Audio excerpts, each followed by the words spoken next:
ዘንድሮ ሀይሚ የሰዎችን ወሬ ከሰማች በቃ የምሬን ነው፣ በጣም ከባድ ደረጃ ነው የሚሆነው ማለት ነው። እና አሁን ወርቅ መልሽ፣ ስጦታ መልሽ እያሉ እያስቸገሯት አይደለ? አሁን ደግሞ በሌላ ነገር መተውላታል።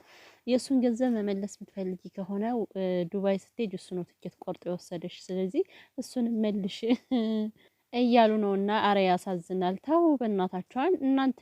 የሰው ልጅ ከአንደበቱ የሚወጣው ቃል ከዛ ለምትናገሩት ሰው በጣም ኃይለኛ ነው፣ መርዝ ነው፣ ውስጥን ይመርዛል። በፈጠራችሁ እንደዚህ አይነት ነገር አቆሙና እውነት ዛሬ የተደረገው ነገር በቂ ነው። እግዚአብሔርን በጣም ከባድ ደረጃ ላይ እየደረሰ ነው ነገሩና እንግዲህ ሀይሚ ቅድም አይታችኋታል ማለት ነው።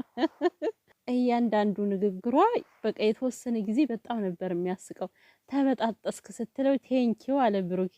ቴንኪው ገና በጣጠሳለሁ የኛ ጤባራም ወዬ። ኧረ እንደው ወይኔ ዛሬማ የተለየ ነው አነጋገሯ ሁሉ በጣም ነው እንትን ያለና ማለት በነገራችን ላይ ማለት እኔ እንጃ የሰው ልጅ ሲጣላ ቢያንስ ዞር ብሎ ማየት አለበት። ያሳለፈውን ጊዜ የማይረሳ ጊዜ ያሳልፈዋል እነዚህ ልጆች ሲጀመር ከቤተሰብም ተዋውቀዋልና ቢያንስ ተውትና የእናንተን ጸብ ተውትና ለቤተሰብ ክብር ሲባል እኮ የሆነ ነገር ይታለፋልና ስለዚህ እንደዚህ አይነት ነገር ባትቀሰቅሱ መልካም ነው። ሰዎችዬ በእናታችሁ በቃ አረፉ። ተው ማርያምን በጣም ነው የሚያስጠላ እያደረጋችሁ ያላችሁት ነገርና ይሄ ስጦታ መልሽ ባትሉ ኑሮ ይሄ ነገር አይፈጠርም። እና እራሷ ባመጣችሁ ነገር እየተሰደበች እናንተ ደግሞ እሷ አሰደባት ትላላችሁ።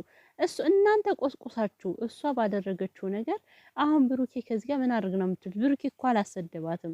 ቪዲዮ ይዛ የመጣች ትናንትና ራሷ ናት አረ ስጦታ ልመልስ ብላ፣ እሱም እናንተ ብላችኋት እናንተ ስላላችኋት ነው። ግን ደግሞ ለብሩኬ ጥላቻ ይሆን አላውቅም ብሩኬ አሰደባት። ምን ብሎ አሰደባት? ምን ያድርግ? እሺ ምን ያድርግ? እሱ ስጦታ መልሽ አላለ። መልሽ አላት ሌላ ሰው ነው። ብሩኬን ያሰደባት ከምትሉ እኛን ያሰደብናት በሉ። ለምን እናንተ በምትናገሩት ነገር ነው ልጅቷ እንደዚህ እየሆነች ያለችው። ስለዚህ ብታርፉ መልካም ነው ብዬ አስባለሁ። ሀይሚም ደግሞ የሰውን ወሬ ሰምተሽ ወደ ራስሽ ተመለሽ። እኔ እንጃ አላቅም። የሰው ወሬ ከሰማሽ በዚህ ደረጃ በጣም ከባድ ነው የሚሆንብሽ ሀይሚ። ሰው አያርፍም። አንዱን ስታስተካኪ በአንደኛው ይነሳብሻል። ሰው የሰውን ወሬ መስማት የለብሽም። ገና በጣም ብዙ ነገሮች ልትባይ ትችያለሽ።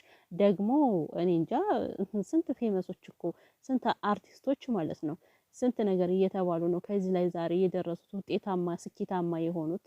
እና ሀይሚ ደግሞ በሰው ወሬ ገና አንቺ ታዳጊ ልጅ ነሽ፣ ገና ብዙ የምትሄጅ ነሽ። ሰው የሰውን ወሬ ባትሰሚ መልካም ነው ብዬ አስባለሁ። የሚባሉት ነገሮች በጣም ነው የሚያስፈሩት። አሁን ምሽቱን ቲክቶክ ላይ ትናንትና ጀምሮ ማለት ነው በቃ እሷ ነች በየቦታው ማለት ነው። እና ብቻ ሰዎች እረፉ ነው ማለት የምፈልገው ማለት ነው። እና ይከብዳል።